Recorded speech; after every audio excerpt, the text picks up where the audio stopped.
My name is Joyce Munz Hach, and I'm telling my quilt story at the Lodi Public Library in Lodi, Wisconsin on April 3rd, 2018. The quilt behind me belongs to me, but it was made by my paternal grandmother, Gertrude Miller Munz. And she lived on the family farm at the time she made this, which was between Highland and Avoca, Wisconsin. The quilt is entirely made of wool, and Grandma got all these pieces from old men's suits and jackets. She would cut them apart and make them into quilts. And it is a crazy quilt. So every piece has embroidery around it. There are two places where she has the full side of a vest.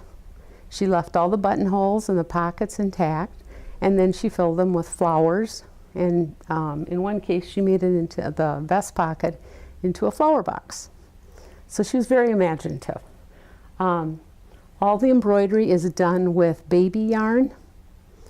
And when my sisters and I were little, we would sit and watch Grandma do this embroidery, and she would tell us the name of all these different stitches, which of course I'd have to look up to remember now.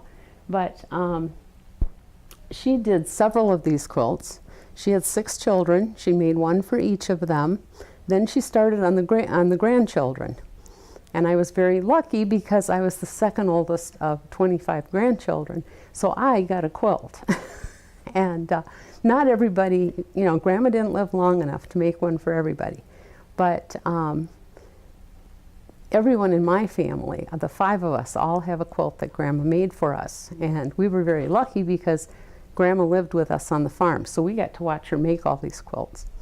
And but it's a quilt I've never really used. Once in a while I put it on the guest room bed just because it's so pretty, but it's, you know, it's not a quilt you sleep under, it's just a quilt you look at. So it's a wonderful memory of my grandmother.